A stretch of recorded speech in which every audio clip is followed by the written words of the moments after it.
Hi, everybody. Welcome to Mormonish. I'm Rebecca. And I'm Landon. And this is another late night breaking news, sort of a podcast. Do we have dark circles under our eyes, Landon? I know I do after the last couple nights. I know, I do too. We can't stop podcasting. We just keep coming up with these things where we're like, we're sure everybody wants to hear what we have to say. So we're going to podcast. We hope they want to hear what we have to say, right?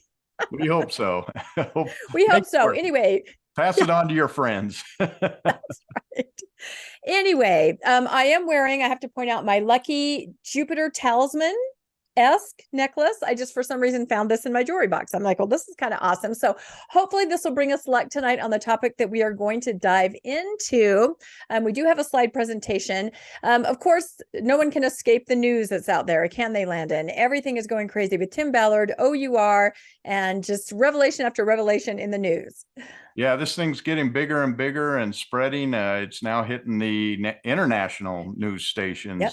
We saw it in one of the UK papers. And I think it was in the Daily Mail. Yeah, everybody's talking about it everywhere. But interestingly, and everyone has a different perspective, in the Mormon kingdom, in the world of Mormonism, what we are seeing over and over, Facebook, Reddit, conversations with people, everybody is going, does Tim Ballard remind you of anyone? Right? Like Craig Ferguson used to say. And of course, everybody is talking about what, Landon? Yes, Joseph Smith, no doubt.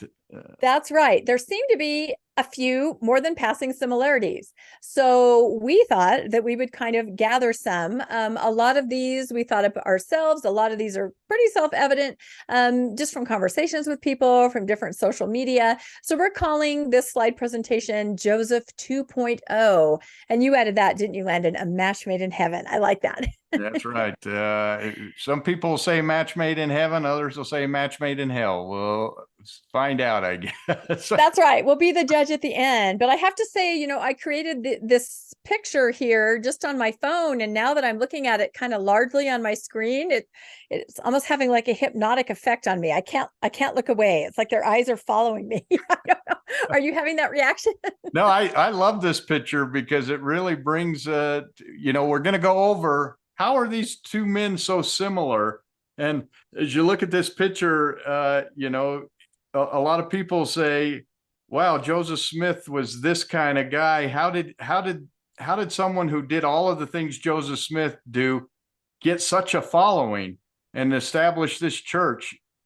And we look at Tim Ballard now and we say he had almost a cult-like myth about him that the members of the church. So if one guy could raise a cult and was, not the kindest person in the world, maybe a second person that's not really God's prophet on earth. So it'll be a little interesting.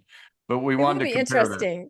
Yeah, and I saw exactly what you just said. I saw a social media post about that where somebody said, I've always asked myself why. How did Joseph Smith, knowing all the things that we know, all the things that, even his close associates knew, everything he was doing, how did people, how do they follow him? How is he so beloved?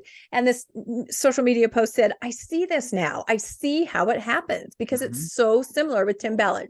So that's exactly what we're going to get into today. So we're just going to go through a giant list that we made ourselves. And we know there are more. So we hope that you will comment and let us know. And I'll say this again at the end, but what are things that you've noticed? But we came up with some pretty obvious ones, we thought.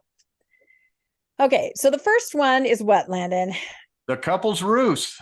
I think that's become famed words now. That's exactly right. So the couple, I know none of us had ever heard those two words used together prior to probably 2 weeks ago, right? 2 or 3 weeks ago. We had never heard this. But if you don't know what this is, basically Tim Ballard kind of had a scheme where he needed somebody to distract if he was asked on a mission to do something that was illicit, with a woman or a child. So he would bring someone who was not trained in this, except for trained through OUR, a woman, an OUR supporter, to come and act as his girlfriend, wife, love interest, to kind of say, my man doesn't want to be involved in this, kind of for protection, for purity, right? But it took a dark turn as we're hearing from the lawsuits where allegedly more things happened and women were sort of coerced and groomed to do other things they weren't comfortable with. So the idea here is that he used the concept of being a couple for cover. So is there a similarity? And TB stands for Tim Ballard. That's how we're going to do the slides. Let's go to the next slide and let's see. Same thing. The couple's ruse used for cover, JS, Joseph Smith. So here is a whole list of women who were married as a couple, right? Mm-hmm. And also sealed to Joseph Smith. Isn't that correct? Who do we have in the picture? Do you know who that is, Landon? I'm not sure who the is. I believe it's Orson Hyde and Miranda Johnson is who I think it is. Okay. Correct me if I'm wrong. Whoever it is, he has incredible hair, I have to say. Look at that. But the concept kind of is, you have these women, they're already married, they're in a couple, right? And then Joseph, I was going to say Joseph inserts himself. Yes, Joseph metaphorically inserts. Oh my God. The difference there. There was no insertion evidently with. It is too late for me to be podcasting. Tim Ballard. Joseph, inappropriately, I was going to say enters into the relationship. Oh my God, I can't. We're going to have to just cut and start over. Joseph put himself into the coupleship. He was an interloper in the coupleship, almost for cover, right? If the woman gets pregnant, she's already married, right? There's cover there. She's already married. It's okay if Joseph goes to visit her, So just this idea that you use a marital pretend relationship, or in this case, a real relationship as a cover, to me was very interesting. What do you think? Oh, absolutely. This is one of the reasons I think everyone sees this is, Joseph did the same thing. He would go tell the women, you need to marry me. And then he would, even though they were married, he would then have illicit relationships with them. And same thing that Tim Ballard pulled off. So. Yep. And I know that some of the relationships in Tim Ballard's case, there were, I think, divorces or separations. I think we're seeing a new news story tonight. And I can imagine that there were also issues in the early church too. I think it's a similar thing, just being where you don't belong in a relationship or pretending a relationship for another purpose. Yep. And saying that it was for a noble cause that you were doing it. Yeah, exactly. And I think we're going to get into that. Excuse me, one of our reasons. So, okay, let's read this next one. What does this one say, Landon? While I take a drink here. I laughed so hard. I can't. I apologize, everyone. That was, sorry. They both presented themselves as men of God. It was amazing to me. Obviously we all know Joseph Smith presented himself as, this man of God, as a prophet, and many people believed it. But Tim Ballard, really when this story first broke, he went on to a radio show. I'm trying to remember the name of the radio show. Was it Adam Carolla or Adam? No, it was the one here in Utah that he went on. I can't remember. But the very first thing the guy said is, Tim is a man of God. He's clearly a man of God and a man of faith. And just went on about what a wonderful man he is. And it always amazes me that as I would read different perspectives, some people would say Joseph Smith was a con man and that he had no personality and he didn't do anything for the person. He didn't seem like he was much intelligent.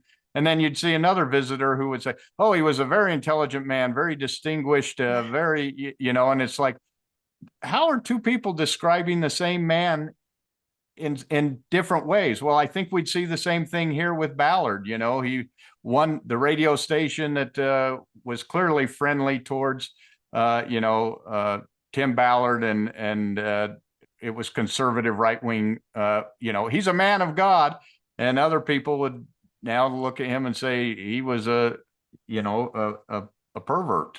So right, and a con man. Exactly. You have the juxtaposition: man of God, con man. It's identical. It's exactly the same as Joseph Smith. Seen that all over. Yep. Okay. And this goes right along with this, an endorsement from a higher power. And in this one, this slide is about Tim Ballard. So the whole time he alluded to people in, especially the women he was trying to do the couples ruse with, that he had the backing of the apostles, that he had particularly Elder Ballard. He definitely had the endorsement from the Lord's anointed. Is that the impression you got?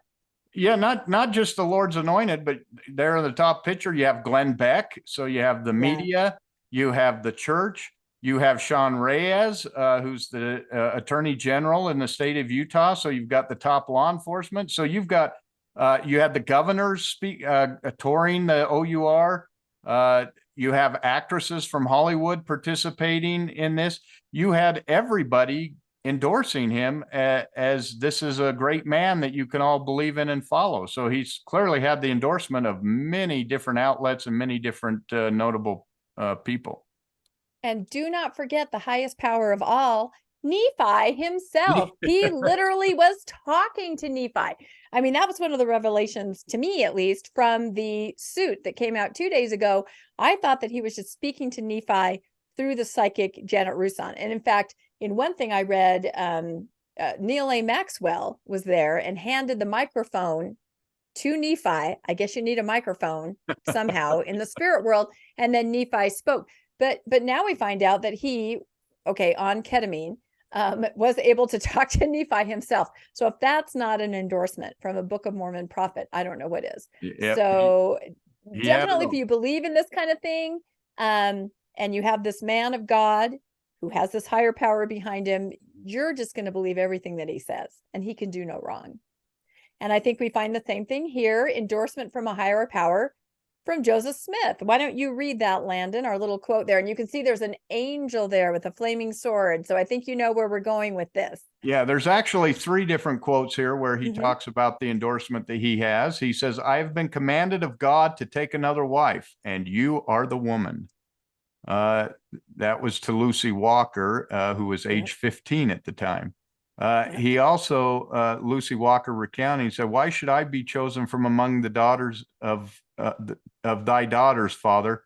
I am only a child in years and experience, no mother to counsel, no father near to tell me what to do in this trying hour. Oh, let this bitter cup pass. And thus I prayed in the agony of my soul.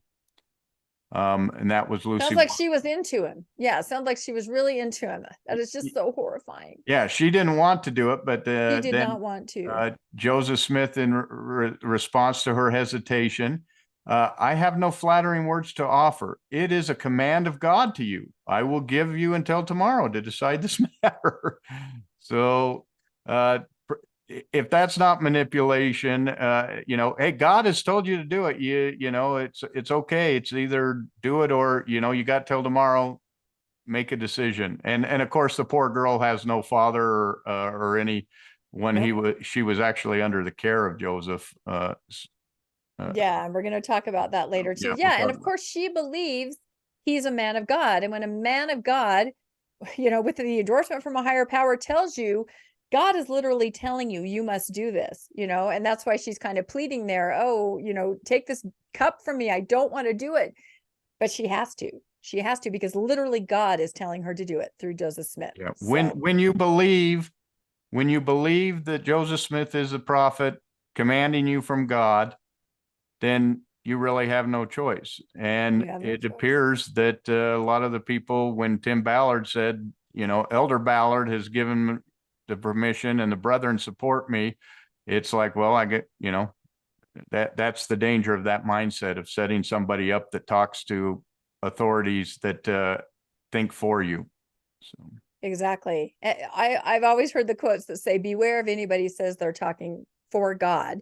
And eventually those people who say they're talking for God will say, I need all your wives, right? Or I need all the women. It seems to always end that way, So I know, even just showing that picture, it's such a tragedy. But again, everybody in the couple's ruse, allegedly that was the same kind of thing. They felt that they really didn't have any choice, because they had been led up to that point with total faith, trust, and you just have to do this. You may not want to do it, but this is what it takes. And I think that's where the real grooming took place. To me, Tim Ballard did not groom these women. The church groomed these women. Oh, I see what you mean. He took advantage of that grooming. I see what you mean. And used it against them, because the church has groomed them that you obey the priesthood authority, and Right. whatever an apostle or a prophet says is okay because they said it. Right. No, and I think you're right. The church groomed them, and then he finished the mission right there with his own utilizing that. So I see what you mean. Interesting. All right, let's go to the next one. The concept that the stakes couldn't be higher, right? Yeah. And this is Tim Ballard. You can go ahead and read that one, Landon. I think I can read the next one. Yeah. So Tim Ballard said, to those in the outside world, it might seem obvious that engaging in sexual contact for the sake of helping trafficked children is wildly inappropriate. But the women who spoke with Blaze News indicated that Ballard gradually implemented an extensive and very manipulative plan to convince them to participate in things they otherwise would never have considered doing. One of the main tactics Ballard used, they claim, was to lean on their desire to help victims. Is there anything you wouldn't do to save a child? He would allegedly ask. Yeah. And again, the stakes couldn't be higher on that. Who is going to say, no, I'm not going to do that for a child? You will do anything for a child. Anybody would. Yeah. And so he either you definitely do used this or this child is going to remain in slavery, but you need to do this for me, to me as part of the ruse to save these children. Yep. It's impossible to say no when you put someone in that position, that it's literally someone's life depends on you doing this. You're going to throw all caution aside and you're going to do it if you've been manipulated up to that situation. And the same thing with Joseph Smith. The stakes couldn't be higher. And in this case, we're talking about this picture represents literally, it was your salvation, wasn't it, Landon? That's kind of how I look at it. You and sometimes your family's salvation depended on doing what Joseph wanted. Yeah, we know he went to Helen Mar Kimball and told her basically, you do this and it will mean the salvation of your entire family if you marry me. And when you believe that is the case, that you're now doing something noble to bring about the salvation of your family. And obviously, as a 15-year-old girl who says, "Oh, my entire family's salvation rests on me doing this," that 15-year-old mind's going to go there and say, yes, I need to do this. I have to do it. That's right. It's my salvation. And that's what this picture represents, is a younger girl at the doors of heaven. The only way she can get in is what the prophet has said. And he would say these kinds of things, alluding to this kind of thing, in sermons and different teachings. And then in private, he would explain what this really meant to these girls and women. And so, of course, they're going to go along because they've been manipulated up to that point. Okay, our next slide, imbalance of power. And with Tim Ballard, I feel he was untouchable. Don't you think, Landon, in his organization? Like, he was completely untouchable. Not just in his organization, just about everywhere. We know that when some of the podcasters like John DeLynn brought it on their show, they literally had some of the reporters who had reported this said they literally had death threats against them for reporting this. Yeah. So he was untouchable. He had, as they said, the top cover from the Attorney General. He had the prophets and the apostles in his corner. They had the church. He was untouchable.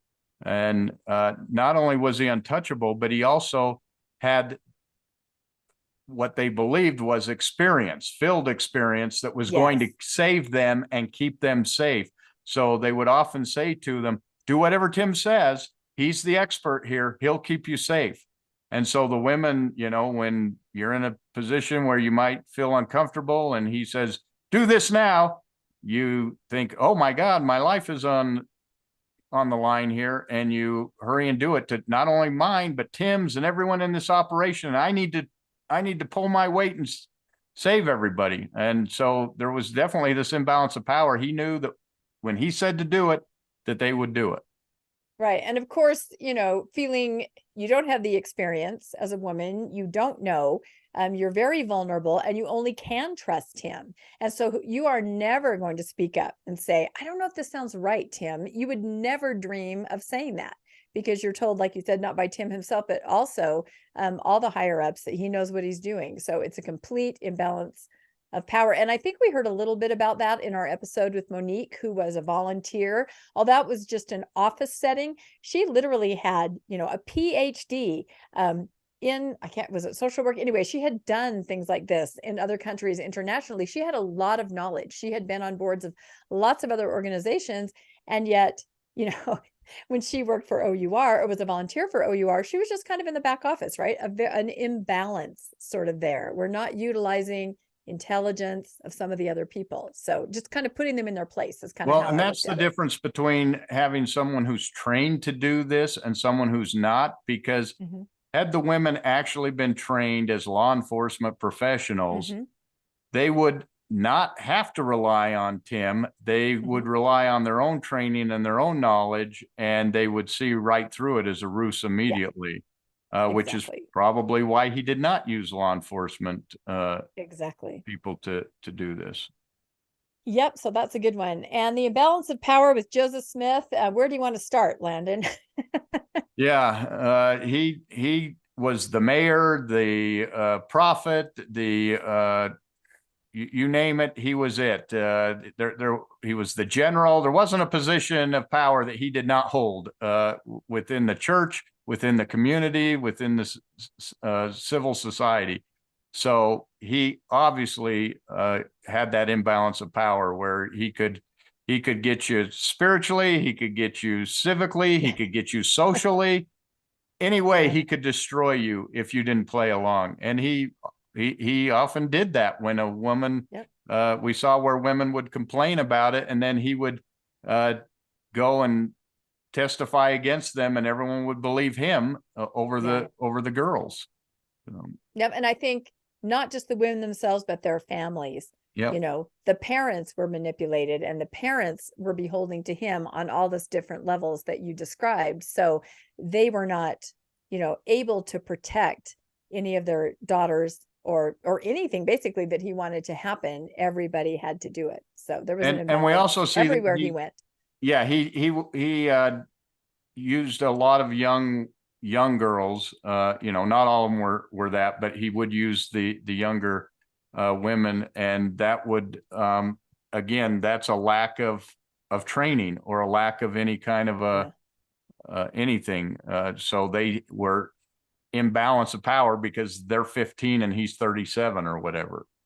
That's a really good point. Yeah, when you're legitimate, you know how to utilize people around you that have skills and talents and knowledge. You're not afraid of them because maybe you have imposter syndrome, right? And you're afraid that if you do utilize these people, like say Monique, who had a PhD in the field, they're going to see right through you. So instead, you are around people that you can manipulate, unfortunately. That's a really good point. Were you raising your hand earlier, Landon? No, just put my hand up and evidently saw it and put my hand, raised the hand for me. I was going to say, I'm often criticized in the comments as you always talk over Landon. And I tried to explain that the way my earbuds work, there's like a pause. So when Landon pauses, I think he's done. Like I don't hear him starting to talk again. So I thought maybe you were starting to raise your hand on the podcast, which would be really sad if that's what we come to. So. No, I didn't know that Zoom could see your hand raised and raise it for you, but it evidently does. That is really funny. Oh my, we'll try to make like a little heart symbol and see if it puts up a heart, or let's have some fun. It's only midnight, right? We'll be fine. That's right. We get sillier and sillier. Which brings us to our next slide. The later it gets, this is one of my favorite ones. Both of them really seem to like to wear what I called military garb, right? So for Joseph Smith, I don't know if all of you are aware, but he loved to dress like a general, didn't he, Landon? The full outfit. Well, he was a general in the Nauvoo Legion. He'd never gone to battle or done anything, but again, he was elected as general, 2-star general of the Nauvoo Legion. So so he would prance around town in his general's uniform. As I understand it, he had a large diamond ring that he would wear, and he also had a hat. I think that a general's feathered hat. So anyway, he liked to walk around like that. And then of course you have Tim Ballard, who you see in a lot of military garb, a lot of, operations kind of look. So they both kind of had this, we want to look the part. Is that kind of how you see it? Oh yeah, they're absolutely alpha male, dominant. Yeah. I got to be in Yeah. charge. I'm the man. Everybody look at me. I've got the power. Yep. And yeah, no doubt they're there to be seen, and they want to be seen as hard asses. So Yep. There it is. Landon said it. Okay. What do we have next? Oh, okay. This is interesting. This kind of goes along, I guess, with maybe dressing the part. A run for the presidency. So we just learned this, didn't we? yeah, We had heard before that Tim Ballard had wanted to eventually become an apostle, right? With all of his work, with everything he was doing, with bringing so many converts to the church, that he would eventually be an apostle. And if you're an apostle, eventually you probably end up as the prophet if you're young, like he would be when he became an apostle. But what we didn't know is that he also had some word from on high, some different blessings and vision, that he actually was going to be the president of the United States. So these are two quotes or two statements that come from the lawsuit that was just filed by the 5 plaintiffs. Yeah, these are claims by the women of things that he said or told to them. And so, these are alleged complaints, but two items. Ballard would insist that the women stay silent about their alleged sexual encounters with him, because if they told anyone, it would put everyone's lives at risk on the ops mission. It was necessary to save the trafficked children, and because he was blessed by President Ballard to be a future president of the United States and then the prophet of the Mormon Church. This is just. Can you do both? There is no way, because the prophet of the Mormon Church is the most senior apostle. So by the time you went and if he was to run for the presidency and become the president and then come back, would he be the junior apostle? This is just. I think that was the idea. Yeah, that he would be president, and then when he was finished with his terms, then he would become the prophet. And President Ballard apparently had blessed him for this to happen. This is a claim. Yes. What's the other claim? The other is additionally, Ballard would get ketamine treatments and have a scribe come in with him while he would talk to the dead prophet Nephi and issue forth prophecies about Ballard's greatness and future as a United States Senator, President of the United States, and ultimately the Mormon prophet to usher in the second coming of Jesus Christ. That is pretty incredible. And pretty ironic, though, that you're there and you're getting a revelation. And of course, it's all about you. It's not anything bad about you. It's all these incredible things about you, right? That are going to happen. Like, I can't even believe that resume. It's incredible. And as we know, he was about to make the announcement that he was going to run for the United States Senate. So he was about to make it. Yep. Yep. I think we have a slide about that, don't we? Is that next? No, is that not next? Go one more. No, I'm sorry. Yeah, it's I think there we go. Okay, here's our announcement right here. Yep. So I made this, and I don't know if a lot of you were aware, but Tim Ballard did reveal to someone that Jesus had appeared to him and told him that on October 10th, 2023, he was supposed to announce his Senate run. So when October 10th rolled around, all of us were waiting to see what would happen. So I made this meme where Jesus is standing on the stage, for those of you who are our listeners, and Jesus is saying, he'll be here any minute. We talked about this, and there's an empty podium, because Jesus is apparently backing him, and he has not shown up yet to make the announcement. So I don't think any of us really thought he would. Did you, Landon, after everything that came out? No, there's no way without hurting his family even worse. Yeah. Yep, exactly. So, and was there one more after that slide? Oh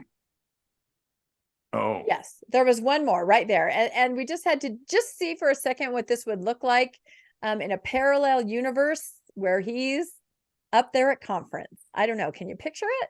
It would be a lot more high speed probably than well, that's true. It'd actually probably be pretty interesting. Yeah. After watching him in front of that monument saying, I never had.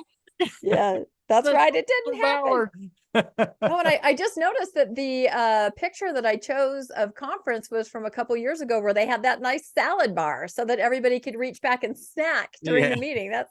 Forgot about that. That looks nice. It makes me kind of hungry. Well, yeah, All right, now he'd probably have some of his power drink and stuff that he sells. the protein powder. That's right. Protein Okay.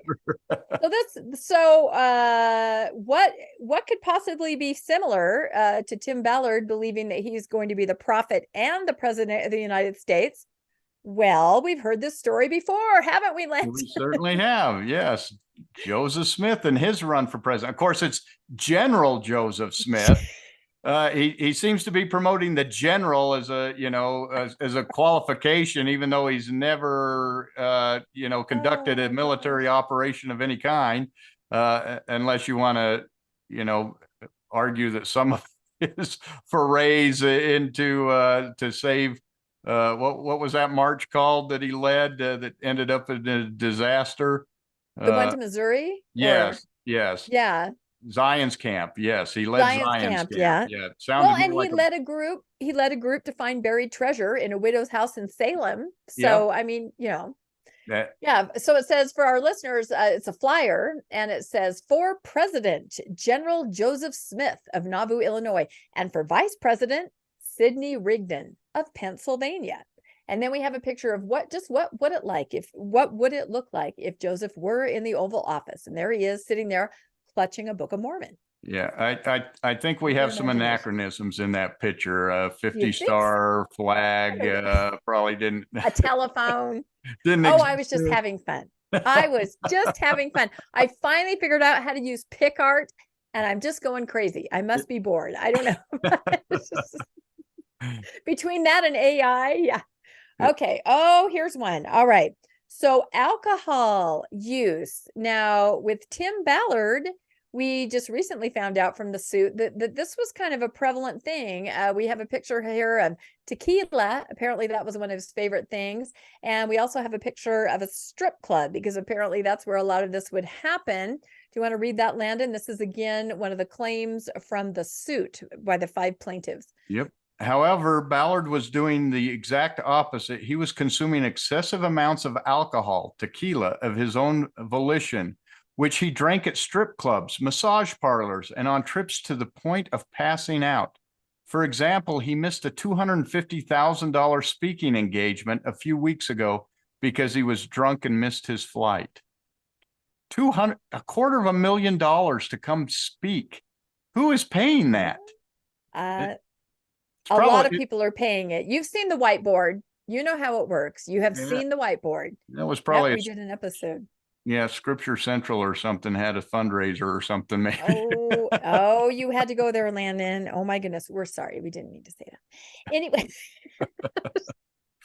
No, and it's very interesting because it makes me wonder, because obviously Tim Ballard, living in the 21st century, the word of wisdom is a big deal. Violating that can keep you out of the temple. So I didn't hear anything about whether or not Elder Ballard has also allowed him to, kind of have wiggle room on some of the other things. I know that Elder Ballard allegedly said the couple's ruse was okay as long as there was no kissing on the lips and penetration, if I can say that. But I wonder if the word of wisdom was also off the table. Evidently, you get a free pass when you're saving the children. If exactly. You're saving children, you get a free pass for everything, it appears. Exactly. So so that was kind of a revelation that he's also out there drinking.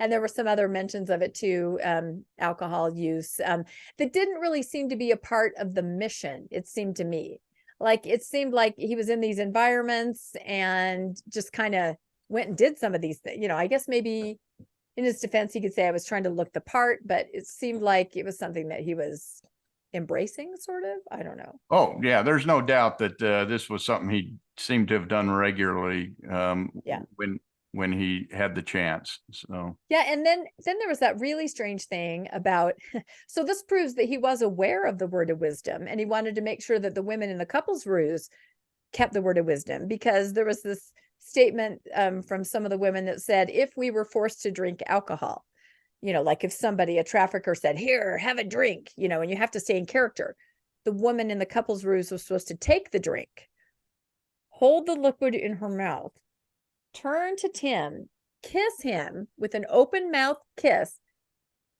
put the liquid into, I'm not making this up, everybody, put the liquid into his mouth with some kind of vacuum packed kiss so nothing would, drip down. And then he very subtly would spit it onto the floor. So I don't know if they practiced this. I don't know how this would look in action, but I feel like I want to try it at some point. That's got to be a great ruse for trying to get hey, or let's practice this over and over and over again. Nope, not quite right.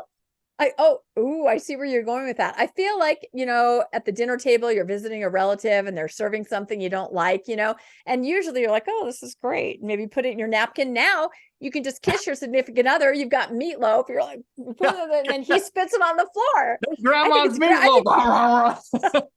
I think we can all learn from that. Look like a bird, mother bird feeding the That is exactly the image I thought too, this little mother bird. But the bottom line is Tim was aware of the word of wisdom and protecting the women in the ruse, and he himself was okay doing it. So, all right. Is there any parallel in Joseph Smith's life with alcohol? He gave the word of wisdom, didn't he? Isn't he the one that gave the word of wisdom to us? He did give the word of wisdom. But again, back in those days, it really was treated just as a word of wisdom. This is something you might want to consider. Nobody really considered it for a very long time. And most of our viewers and listeners are aware of, the long history of alcohol making and drinking. And, even the sacrament used to be wine. We learned from Lindsay Hansen Park, and they used to have a single goblet that everybody would drink out of like other churches, but people were draining it. So Brigham Young came up with the little cups, and then people were taking too many. So then he came up with, let's pass it around to each other one at a time. So that, ladies and gentlemen, is why we have sacrament cups, because the early saints, they just couldn't put it down. Anyway, tell us about Joseph Smith and alcohol. Yeah. So I don't think we have time to read every single one here, but you can just give them an idea of all these different. Yeah. There's substantial evidence that Joseph drank and drank quite a lot. He drank a glass, June 1st, 1844, drank a glass of beer at Moose's.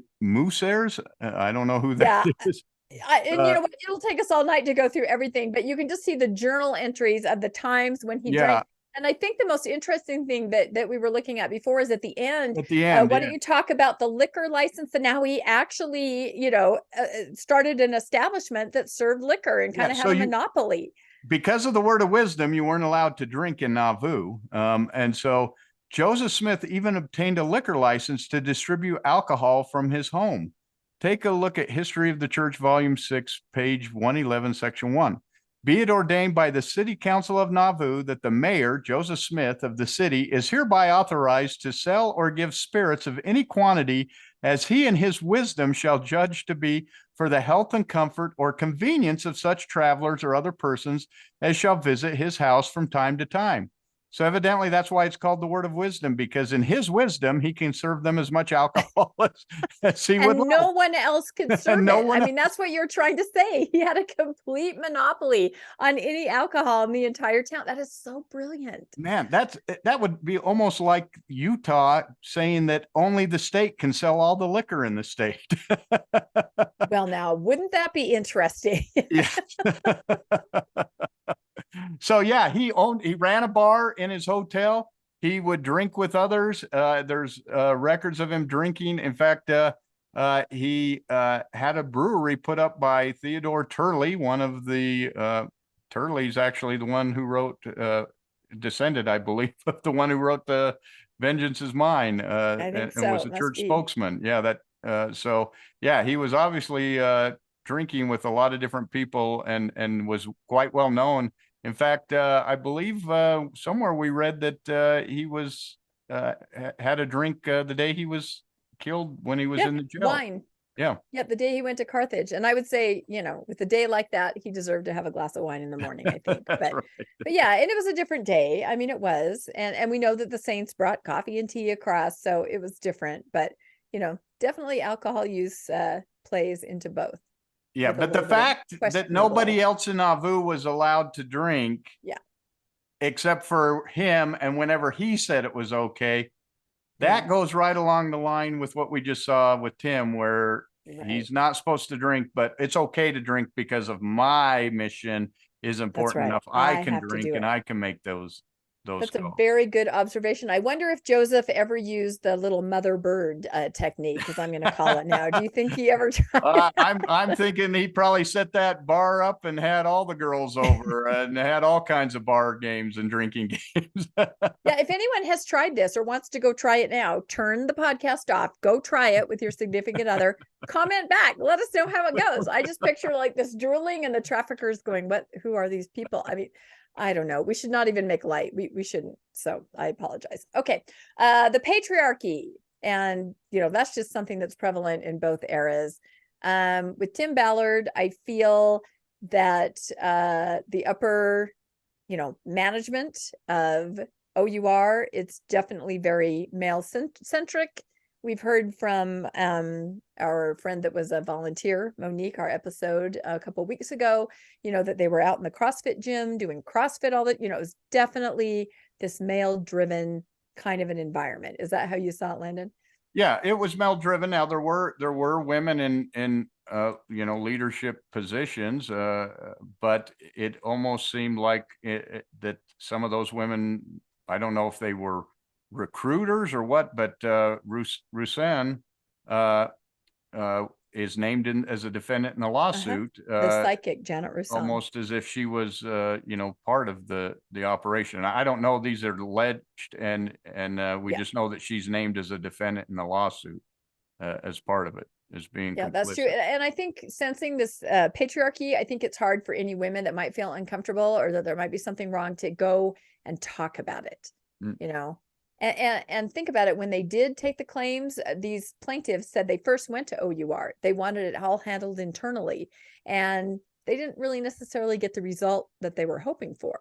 So whether or not that has anything to do with the attitude of patriarchy or not, I don't know. And you made a good point when we were talking, he always took women with him.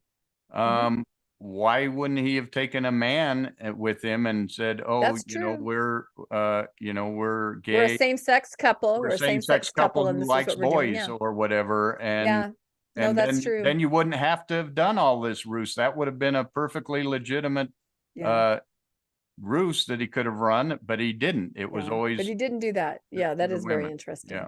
Yeah. All right, let's look at patriarchy with Joseph Smith. That almost needs no explanation, right? It was, and just given the era of the United States, it was definitely very male driven, and the women, didn't really have any kind of say in anything. So we have a picture here. I think is this the Council of 50 or the High Council? But yeah, it was definitely women could never make a complaint. They couldn't speak up. It was very much a patriarchal society. And we know whenever anyone accused Joseph Smith of anything impropriety, you'd have to go to the High Council and make your case. And in every case, they ruled for Joseph Smith. And that's the same thing that they're being accused of at OUR, that, hey, we did complain, and you guys took care of Tim Ballard. He got a golden parachute. He remained the face of the company. He got to the sound of freedom and was, made to mythical proportions. And you guys knew what was going on, is the claim. So. Yeah. Yep. So I think patriarchy has a big part in it. So this is one that everybody has made the comparison to, and it is scriptures used to manipulate women. Now, with Tim Ballard, we've heard from many different news sources. I'll read this one here. It says, he would cite for them, meaning the women in the couple's ruse, a passage from the Book of Mormon in which a man kills another man at the promptings of the Holy Spirit. According to multiple women, the purpose of this reference was to demonstrate that sometimes the Holy Spirit asks people to perform unconventional tasks, presumably such as engaging in extramarital sexual contact during the couple's ruse. And this was from the Blaze. So again, we always talk about the scripture, don't we? And this is kind of stated in general, but of course, if you're LDS, you recognize this as Nephi killing Laban. He didn't want to do it. He questioned why he had to do it. And he was told that, again, an entire nation would suffer if he didn't do this one act. So with that kind of pressure and manipulation, he did kill Laban. And that shows the danger of utilizing scriptures like this, because you can ask yourself, if he told them, that this was required for extramarital sexual contact, what if he said, you need to kill this man because that's what is required from the mission? Would these women have killed people because of it? Because that's the example he used. So the word of God can be very easily tweaked to tell you to do just about anything. And again, the danger of believing that something in a book is how you have to live your life and that you must follow it. Very dangerous. It is. And I always say a lot of Mormons, I think, are sleeper cells. This is kind of in there, this idea, it's ingrained. And, so far, no one has well, I wouldn't say no one has asked us to do anything. I think, some of the statements, like say November 15th, you have to turn on your maternal instincts, paternal instincts. If you have a child that affects, you are asked to do things that you normally would not do. Yep, and you Prop have to 8 wrestle in California, with. So, you yeah, need to exactly. turn on your friends or people in your Yeah. community that you might be friends with. You need to fight against their decisions. So it's not, it's not killing somebody, but it's definitely something that you would not do, and you internally feel it, and then you're told to just kind of pray until you get right with it. And that's a problem. All right, let's look at Joseph Smith. I think we also know that this happened with Joseph Smith. One of the classic examples is a letter that he wrote to Nancy Rigdon. And I actually put into AI letter written by Joseph Smith to young girl. And it generated this, like her look of concern. Isn't that funny? Like, it did that on its own. So this is Sidney Rigdon's daughter. And he wrote this letter in which he said, we cannot keep all the commandments without first knowing them, and we cannot expect to know all or more than we now know, unless we comply with or keep those we have already received. That which is wrong under one circumstance may be and often is right under another. So this is the very same thing as the story of Nephi and Laban. Murder is usually wrong, but in that case, it had to happen. And in this case, he's trying to compel her to be sealed to him. And it's funny that he kind of admits it's wrong. That which is wrong under one circumstance may be and often is right under another.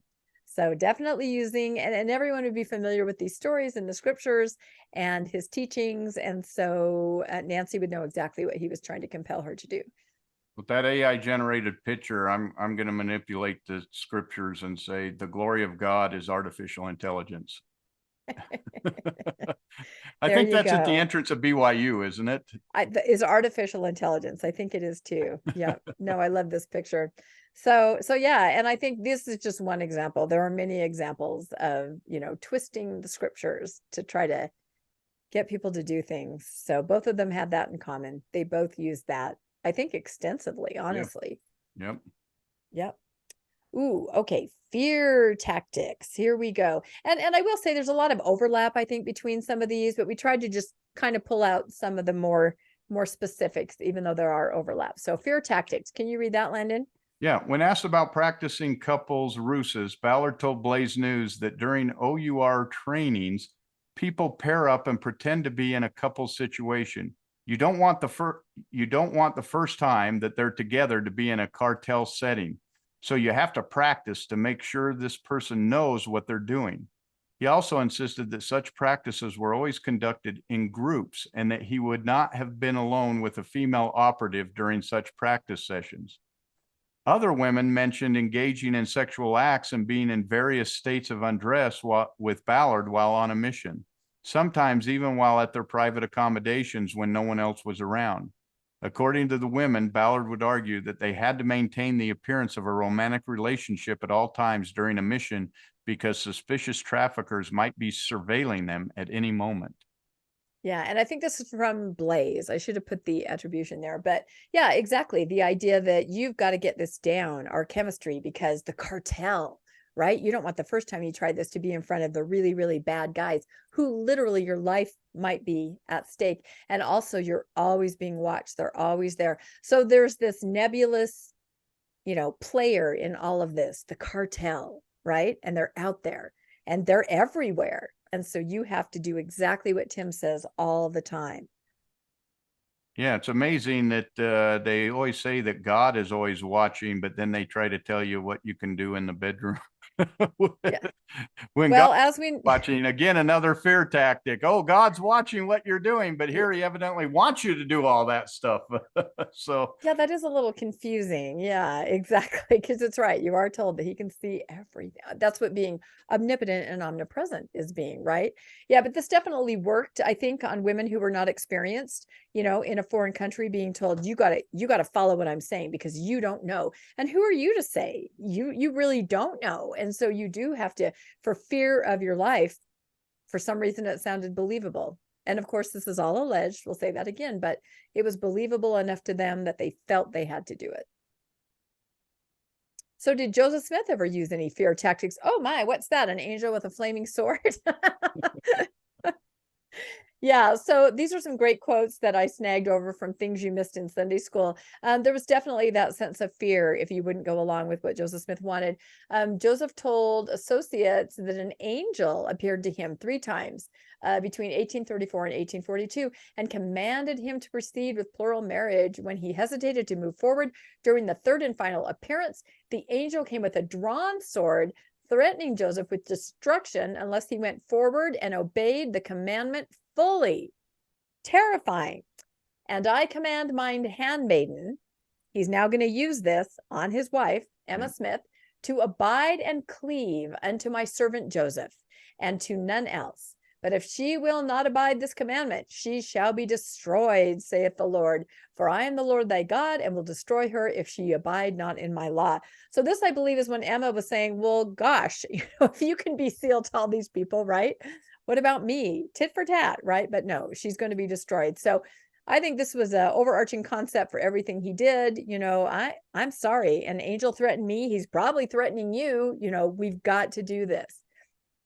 yep, he definitely knew how to manipulate people, and Yep. I think we find that that's the same tactic, same playbook used by Tim Ballard. Right. And again, everybody in Joseph Smith's time were groomed by the sermons and the teachings and everything to believe all this kind of thing and to be very easy to manipulate in this way.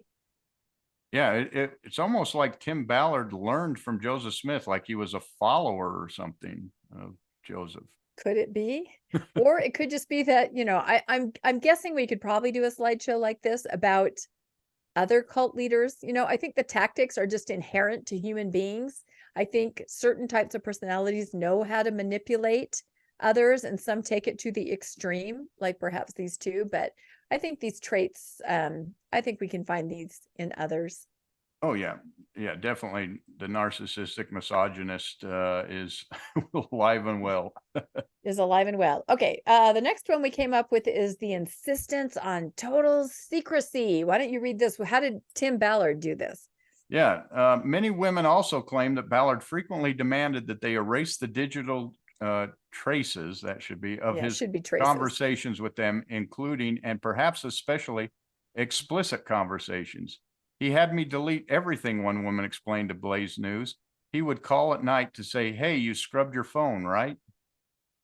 Yeah, and that just makes sense, right? I mean, he's got to erase the trail, because there's a lot of crazy conversations going on as we're kind of getting wind of, and he just has to make sure that nobody's talking. Yeah, absolutely. He knew what he was doing, and he knew what he was manipulating. He knew that he had to remove the evidence. Yep. And then, did Joseph Smith also insist on secrecy? Why don't you read this, Landon? The only thing to be, this is a letter from to Newell K. And Elizabeth Ann Smith and Sarah Ann Whitney from Joseph Smith, and he said the only thing. Well, let's just say first, these are parents and their daughter. This is a letter to parents about their daughter. So when we talk about just young girls being manipulated, it wasn't just young girls. It was the parents. It was the family. This letter was written from Joseph to the entire family. Exactly. And he said, the only thing to be careful of is to find out when Emma comes, then you cannot be safe.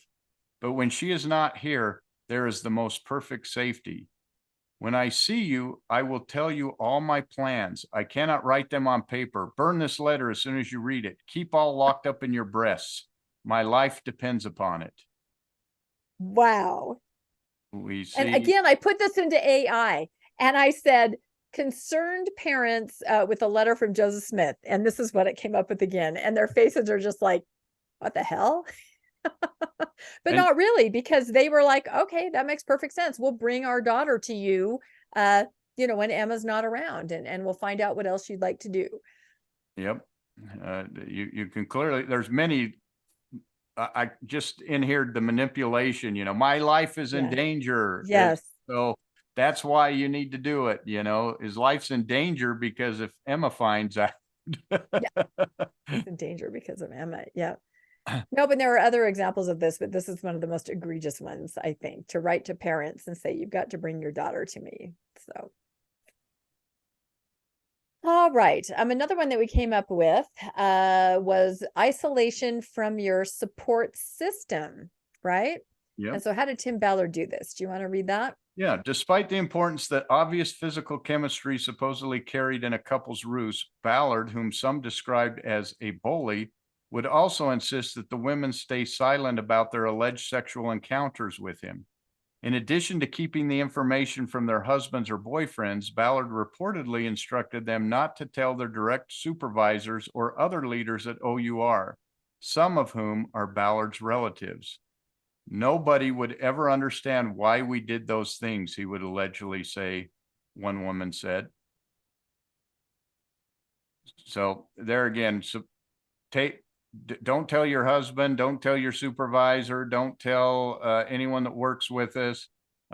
They cannot know this because it would, put us in, they won't understand. They can't understand what we have been asked to do. So he'd isolate them so they couldn't talk. That's right. Couldn't talk to anyone. And I can only imagine, especially in a marriage, first of all, I can't quite understand how these wives, even I'm assuming they have kids that they left behind for weeks at a time. It's still very confusing exactly how it happened, but just that wedge that then is driven between a husband and wife, where, she comes home and says, like, can't talk about it. Nope. We save children. That's all I could say.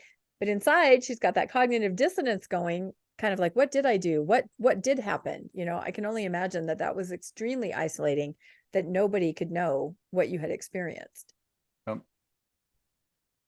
So did Joseph Smith ever do something similar? Yes, he did. He would send husbands on missions, leaving the wife alone. And then he would go and make advances to the wife. And in one case with Orson Hyde's wife, I think that's Miranda right there, he would marry them while they were on their mission, which is just incredible.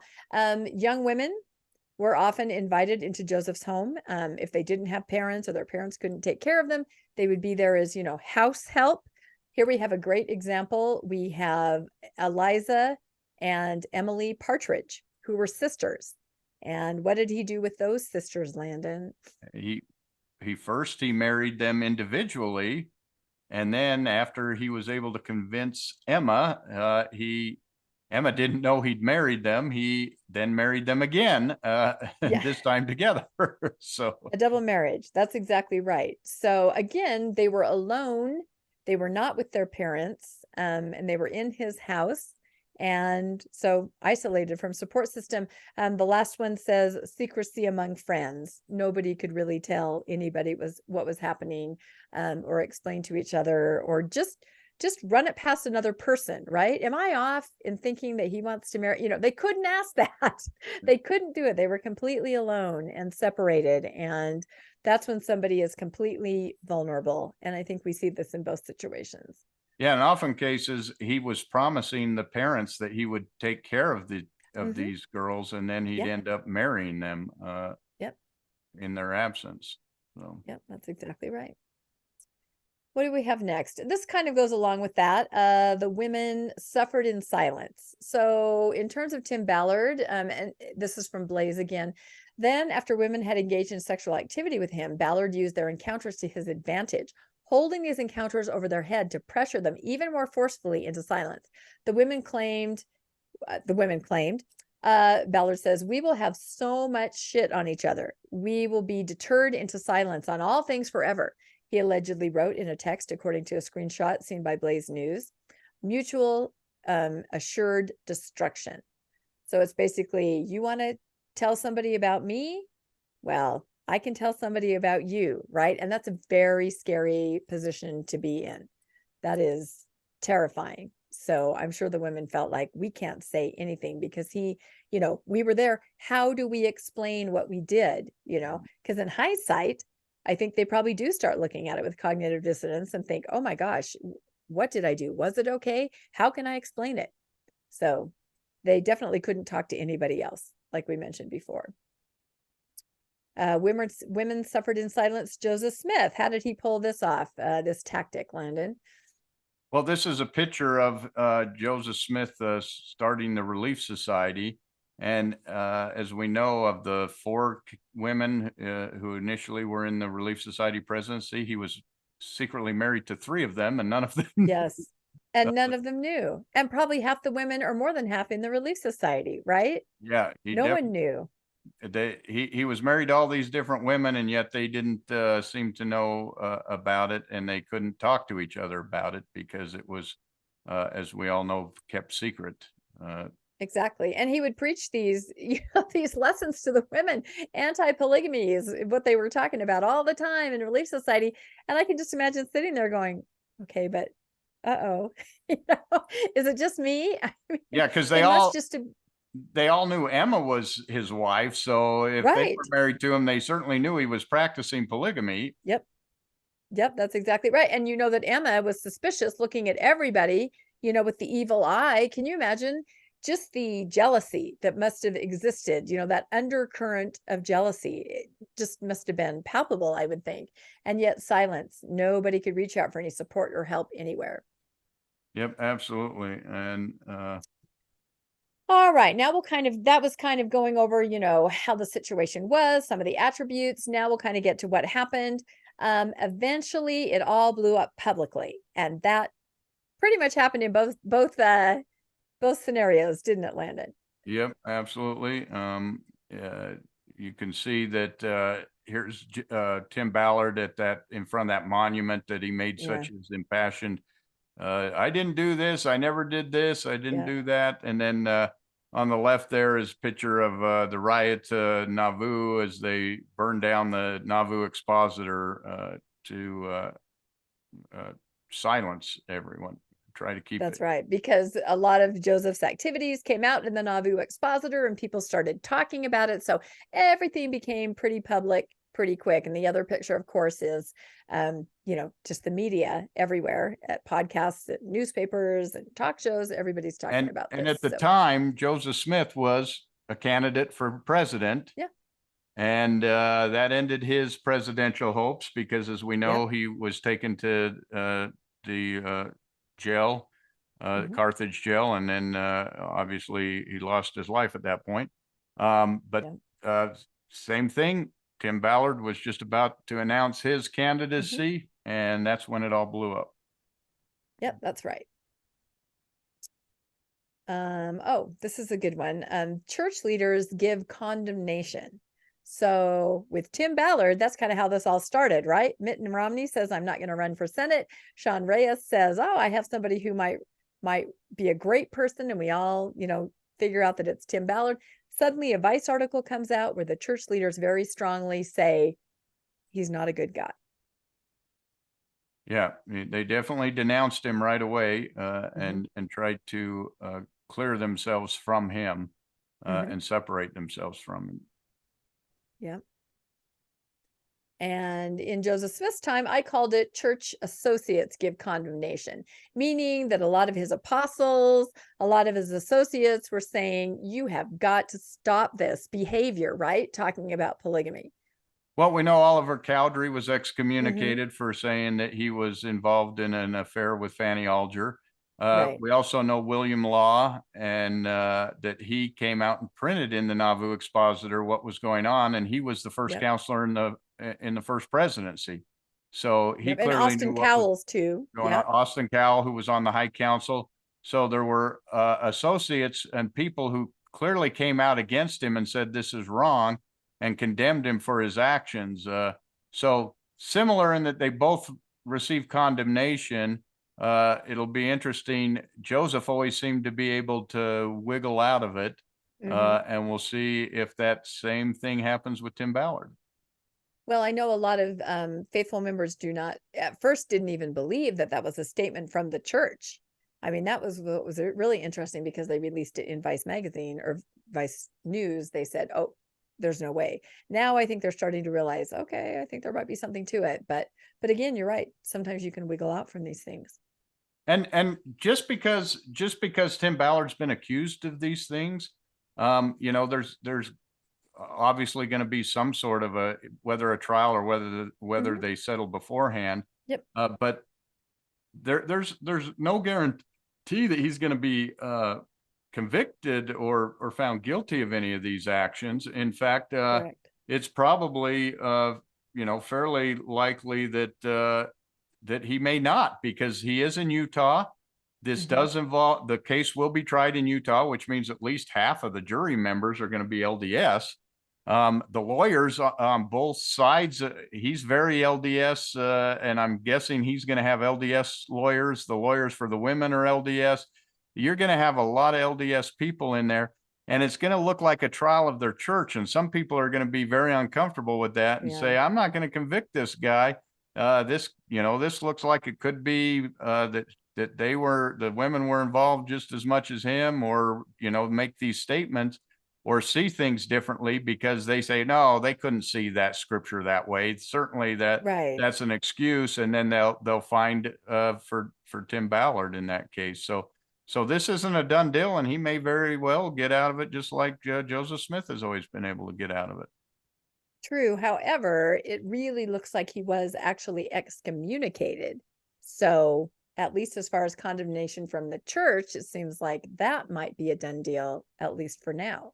So there's still a lot of questions. Yeah, it looks like he was. In fact, the lawsuit claims that he was, and we've heard other claims, but the church has never claimed that he's been excommunicated. So, John D. Lee was excommunicated during the Mount Meadow Massacre situation. They excommunicated John Lee. And then 15 years after his death, they reinstated all of his blessings. Right. So it could be very much that this is an apostles' ruse as opposed to a couple's ruse, where they say, you take the fall and we'll make sure all your blessings are reinstated in the future. Yep. I would not rule anything out at this point. That could very well be. That's very interesting. All right. Of course, we're right in the middle of all this, aren't we? Denies allegations publicly. So Tim continues to deny all the allegations, right? Very strongly. I mean, he's gone on talk shows, radio shows. He's said it in print. What did I read? I think in the Deseret News, he said, again, my detractors, my enemies, and I look forward to my day in court to be able to, put all this right. So he's Satan, definitely Satan trying to stop the work of protecting children. This is Satan making these accusations. You see the same. He's definitely going on the offensive here for sure. Did Joseph Smith deny allegations publicly? Did he, Landon? He did. He said, I am innocent of all these charges. What a thing it is for a man to be accused of committing adultery and having 7 wives when I can only find one. I am the same man and as innocent as I was 14 years ago, and I can prove them all perjurers. So Joseph Smith made this statement while preaching from the stand to the Latter-day Saints in Nauvoo in 1844. At the time, he had secretly taken over 25 plural wives. That almost leaves me speechless. See the playbook.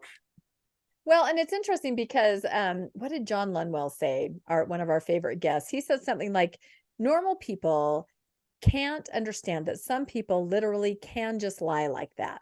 Yep. They just can, and normal people can't, because we would never be able to do that, really, not with just that kind of authority.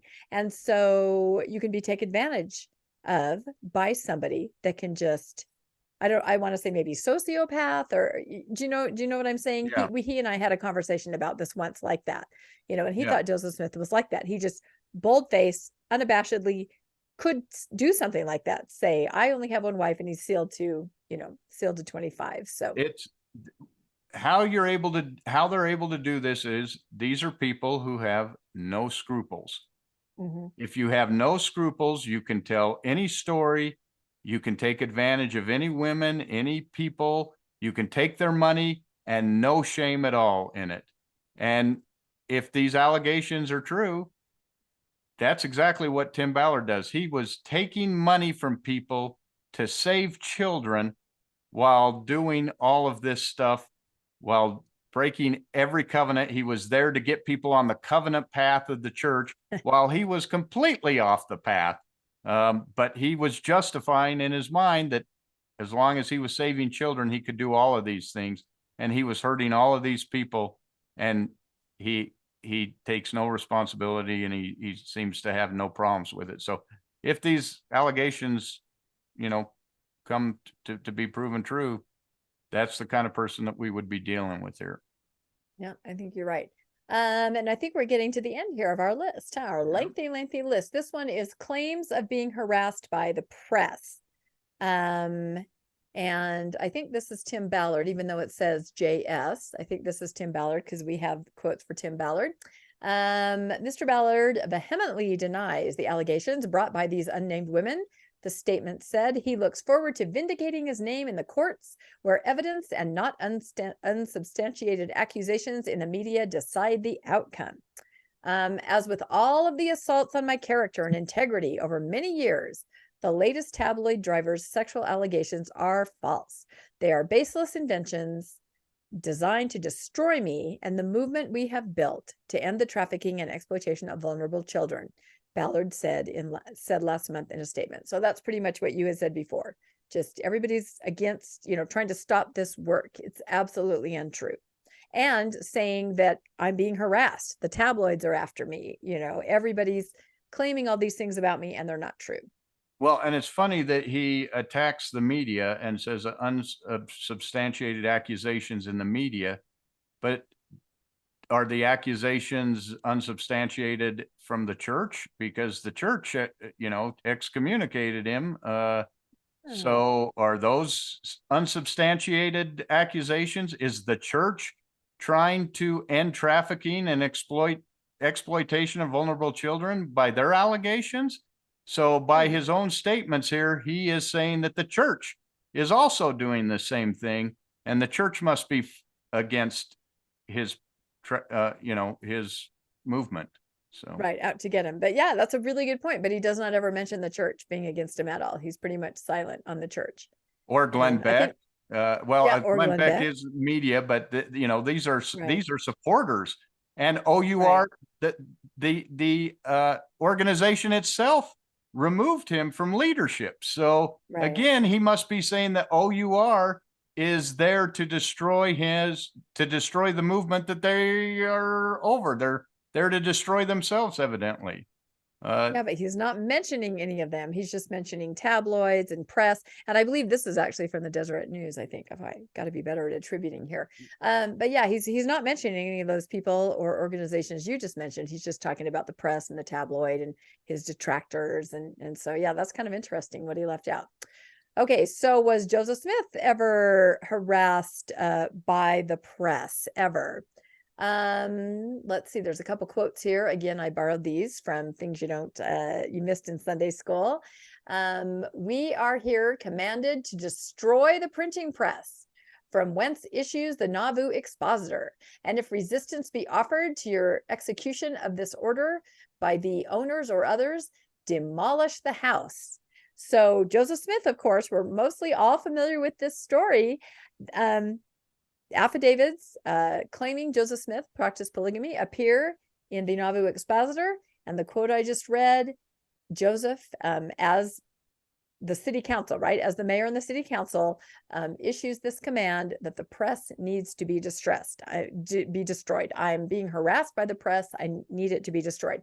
It also says, you are here commanded to destroy the printing press, from whence issues the Nauvoo expositor, and pie the type of said printing establishment in the street, and burn all the expositors and libelous handbills found in said establishment. So again, claiming he's harassed, and what's he going to do? He's going to burn down the press that's harassing him, right? And destroy it. Yep, absolutely. I think that's pile the type of said printing. I think it is pile. I know. I checked it twice, but it actually is that in the where it originally came from. No, maybe so it just says PI. Okay. But the gist is, the press is harassing me. We got to get rid of the press. And this, of course, set in motion the events that eventually led to his death. And I really appreciate you not mentioning that I left one of these quotes in the wrong place. Landon does so many slides. I'm not going to mention that at all. So I was making these slides as a man, not as a graphic artist. Well, much like a prophet, I'm going to look around the corner and not see that you flubbed up the slide. No, that's right. Now you see, Landon is in my true relationship. I'm like, did you mess up that slide? We're having too much fun here. Okay. And like I said, we're almost at the end here. In both cases, the wives staunchly, publicly defend both Tim Ballard and Joseph Smith, don't they? Yeah, we see that happen with Emma, stood up for him over and over, even though anyone who read Rough Stone Rolling knows that Joseph said that she tried to poison him, and she was trying to take a lot of his property to make sure that he couldn't leave her. But in public, she was a staunch defender of Joseph and his divine mission and divine role. And amazingly, we see the same thing with Tim and his wife as she went on the radio show and talked. We saw her say, he's a great man. He's a man of God. He's a man of faith. He had to do this. The part of the ruse was, to protect me, and she really defended him. So we see this in both cases. Yep. Staunchly defending. That is something that's in common with both Tim Ballard and Joseph Smith. So I was also interested to see that faithful LDS were also comparing Tim Ballard to Joseph Smith. I came across this in several places, but sort of with a little bit of a different spin. This is from the Deseret News. Boy, those are some graphics. I made those on AI. I typed in Satan, which I probably should have done because those are really terrifying. Anyway, so this is a supporter of Tim Ballard and her opinion on what's happening and why he is like Joseph Smith. Can you read those, Landon? Yeah, we pulled this out of the newspaper, and this was really disturbing. It says, I feel in my heart that this is a similar situation to what happened to Joseph Smith, she explains, clarifying that while she doesn't consider Ballard a prophet like her faith's founder, she nevertheless sees a parallel in their stories. Both took a stance against evil, and in doing so, provoked the devil. Whether it's Ballard's own character and Satan working on him, she says, alluding to the possibility that the allegation of sexual misconduct are true, or whether it's external forces and defamation, it doesn't matter. I'm going to read that again. This is her quote. Landon is very disturbed. Whether it's Ballard's own character and Satan working on him, she says, alluding to the possibility that the allegation of sexual misconduct are true, or whether it's external forces and defamation, it doesn't matter. So she's saying it doesn't matter whether it's Satan working on Ballard, or whether it's the media out there going after him. And it doesn't matter, she says. How does that not matter? Well, it absolutely matters. No, it doesn't matter, because either way, like the church lady used to say, and this will really date me for decades, could it be Satan? That's exactly it. It's Satan either way. Either way, Satan is going after this work, and that's why it happened. Exactly. It's Satan. It's Satan. It's Satan. It doesn't matter who the No. man is, or whether it's people Or making the it up. personal accountability. Yep. No, I thought that was really interesting. And if we go to the next slide, some faithful LDS also believe, and boy, this has been the weirdest thing to come out of this, that there could be some corruption from the top, like within the church itself. Because when that Vice article first came out, a lot of people did not believe it came from the church, and people started putting out videos and saying things about, there's a shadow organization inside the church. The church has been overrun. There's something rotten in the state of the church, because they could not believe that the entire church would have anything to do with this, but there must be this little group or shadow organization. And this quote was in the Deseret News too, which I also found, this is just the strangest thing to me. Can you read this, Landon? Yeah, and this person actually was concerned when they that the possibly church leaders are involved in this, and it concerned her, and she used the term, "I just put it on my shelf."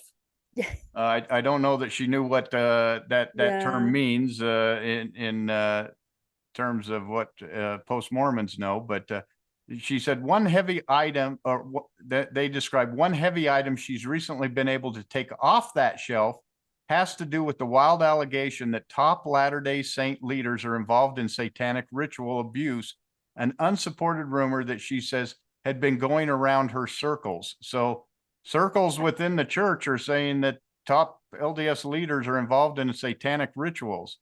The idea had been gnawing at Stratton for some time when she found herself at a social event with the Face Young Men General President Stephen Lund.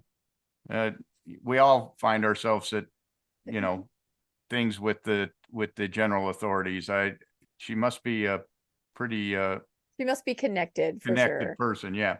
She said, I had the opportunity to ask Elder Lund, she says, and he just bore his testimony to me and confirmed to me that there's nothing of the sort happening. I felt the Spirit witness to me. He was telling the truth, and that put it to rest for me. So I'm just trying to picture how, first of all, I have to say, I think this actually might be from the Tribune. I keep saying it's from the Deseret News, but I feel like this is from the Tribune. think we did get it read from the so many Tribune. articles. Yeah. So I apologize. I believe this is from the Tribune, but these are direct quotes. So I'm just trying to picture how you would, I bear my testimony that there is not an upper level satanic cult involved. I mean, how does that testimony even go? What does it even sound like? Me being in the upper level, I testify to you that it didn't happen. And I'm sure that this very same lady probably was very convinced that Tim Ballard was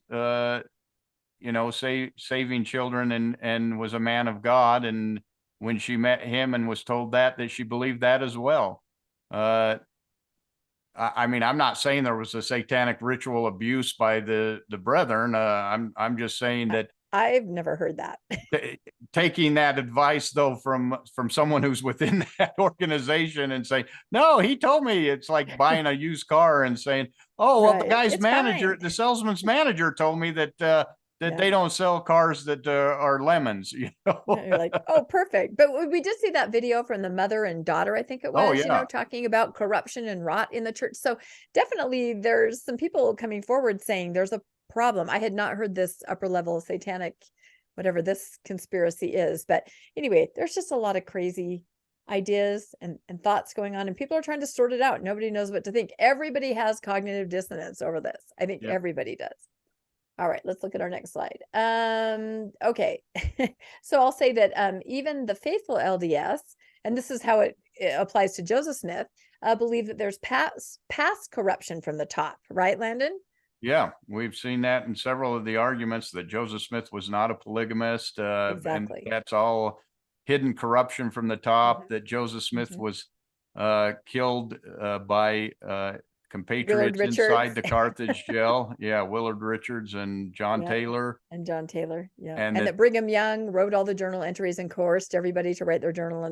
I mean, that's reality. People always look at conspiracies and they say, that corruption was there.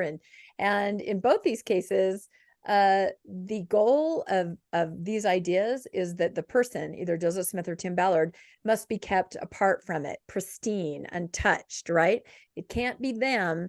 It has to be something lower level, somewhere in the organization, that person has to be held, apart and pristine. So it's kind of interesting. Yeah, because their whole house of cards falls apart if that person is what they appear,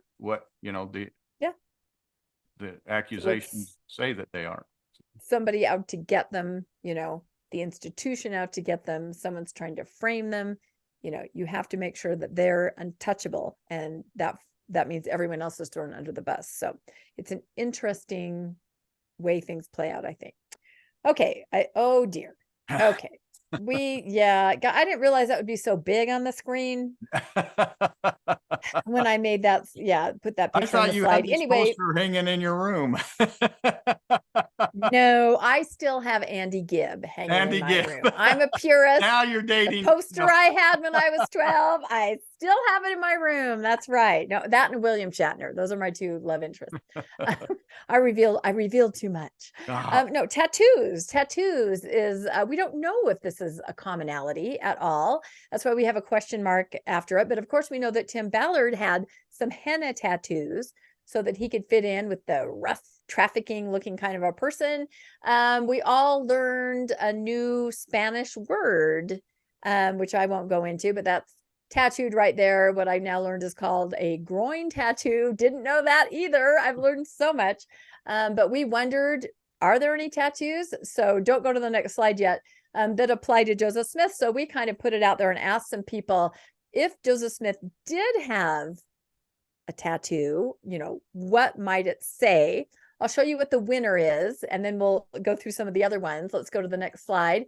So the winner was submitted by RFM himself, and he thinks celestial would be the tattoo that Joseph Smith would have. So amazingly, AI was able to make that. I just floored by what it can do. So Landon, you had a really good one that you thought might belong there. Yeah, I thought he could put Stick of Joseph. Okay. Wow. All right. I think we'll probably lose half of our listeners and viewers right there just with that one. So somebody else suggested Fanny. That might be one. Somebody said, and I thought this was really funny, penis letter. Penis letter. Yeah. That was really good too. So anyway, leave us your comments. If Joseph Smith did have a tattoo, what would it say? And would it be a groin tattoo? And would it be, oh my goodness, the new words in our vocabulary just in the last 2 weeks are incredible. So many things that we can talk about that we never knew before. So the other question that we had, of course, that came up was this whole Brazilian wax thing. And that was some of the women alleged that Tim Ballard said, in order to go on the missions, you have to have a Brazilian wax, which everyone's questioning. Why would that be? You're never really undressed, or are you? Some people later said, no, when you have the massages that you have to go to the massage parlors, you might be seen undressed, so you might need it. It was just a question, the Brazilian wax, because he definitely, all the women in the suit are saying, yeah, that was something that he definitely encouraged everybody to get. So we did not know if there was a parallel with Joseph Smith in his world for the Brazilian wax. We have put in a call to Dan Vogel to see if he knows anything about that, but we haven't heard back yet. So we can't say at this point, can we? Yeah, we did not ask Dan Vogel, but I know, I'm kidding. I'm totally kidding. Sorry, Dan, if you're watching. I'm sure if anyone had the answer, Dan Vogel would have the answer. That's all I meant. I just meant that whenever I have a question about Joseph Smith, I always text Dan Vogel, but no, I would never do that. So anyway, we're just being funny and probably a little facetious, and we shouldn't. So, all right, I think we're to our final slide finally. And this is just literally a list of everything that we had come up with, everything that we just went through. And we're not going to go over it again because we already did. Are we like on hour 3? I feel like it's 2 a.m. Is it? I can't even look at my clock. But anyway, it's quite a comprehensive list. And I'm sure that all of you are coming up with other things. Oh, they forgot to mention this and they didn't say this, but it's really almost like a narcissist playbook. Isn't that what you would say, Landon? Oh, absolutely. That's exactly what it is. He learned the part well. And I'd never understood Joseph Smith as much until Tim Ballard. Yep. Yep. And I think that's kind of the bottom line of our whole podcast. We now understand, if we ask ourselves, how would somebody fall for this? How would somebody be on board with this? How would somebody follow him everywhere and do everything? I think we see a 2.0 example here in 2023 of exactly that. Yeah. And how were those that were so close to him didn't see it? You know, there's a lot of people that worked very closely with Tim Ballard who never saw him for what he's alleged to be. And likewise with Joseph Smith, many people worked, but eventually, you know, we do know that people worked with Joseph Smith with, you know, William Law, almost everyone who was close to him got excommunicated because they did find out what kind of person he was. And now we're seeing everybody that's associated with Tim Ballard that's close to him is now quickly withdrawing and saying, I don't know this guy, you know. Yeah. And interestingly, if you think about it, with so many things in common, look at that whole list, just kind of your modus operandi, right? The way that you do things, the way that you're allegedly manipulating people. Joseph Smith is still a revered prophet of the Restoration, and the church has completely disavowed and turned on Tim Ballard. How do you explain that? Yeah, that's the incredible thing. These two, their actions and what they, you know, did in their life is so parallel. They just run. It's like one's following the other, and one's a revered prophet that we all sing songs about and worship, and the other one was that guy, but now he's, you know, what the church say in their statement? They called his actions, you know, abominable or something. Yeah, or vile. I can't even remember now. Yeah, but it was very strong language. Yeah, very strong language. Yet Joseph Smith did the same thing, and he's the revered prophet Joseph Smith, our beloved Joseph Smith, and we sing songs about him, and we have talks about him. What's the difference here? I don't see it. So I've got cognitive dissonance about that. Uh-oh. Can you tell Landon's losing it when he gets all, he's finally had it. People love it when you lose it, though. They do, like, we like Landon getting all mad and passionate. So no, that's exactly right. And I think that's why we did the podcast. We just had those questions. We wanted to go through the similarities, and we wanted to ask those questions. You know, why one revered, one thrown under the bus? You know, also answer the question, why so many people followed in the early days. I think there's a lot to learn, and we know there's going to be a lot more coming out. Absolutely. So I'm sure we will be doing more midnight podcasts. Don't you think, Len? I think so. And I would say one more thing. I think if Tim Ballard could take his followers that are still sticking with him out into the middle of the desert where nobody can get to him, he would grow his base and he'd be revered just as much as Joseph Smith was. Wow. That is a really great point to end on, because that's exactly what happened. That group went and they sequestered and they became what we are today. I think that is such a good point. I'm going to have to think about that some more. So anyway, thank you everybody for sticking with us. Please comment and tell us your ideas. What similarities do you see? What did we miss? Or comment on any of the similarities that we mentioned. I think it's a really interesting exercise to just try to look at this, to understand the origins of our church, the prophet, how these kinds of things happen today, how people can be manipulated and groomed to do things that they normally would not ever think of doing. So please like and subscribe. And if you'd like to be made aware of when new episodes come out, you can hit that notification bell. And if you would like to donate to support Mormonish financially, you can follow the links that are in our show notes to PayPal or to Venmo. And we absolutely love and appreciate all of our viewers and listeners that do donate. We thank you so much for everything, because we really have a lot of fun doing this, don't we, Landon? It's really, I mean, it's hard, but it's really interesting and we learn a lot. We couldn't buy all the Mountain Dew we need to do these things without that support. How did you know that's what's in my cup? No, it's actually Diet Coke. Yeah, I'm a Diet Coke person. So, all right, signing off again. Thank you so much, everybody, from Mormonish. Thanks for joining us for another episode of Mormonish. We really appreciate our listeners and would love to hear from you if you have a story you'd like to share. You can email us at mormonishpodcast@gmail.com. You can also find us on Facebook, Instagram, and on our website, mormonishpodcast.org. And don't forget to look for us on YouTube and like and subscribe. Keep joyful, everybody.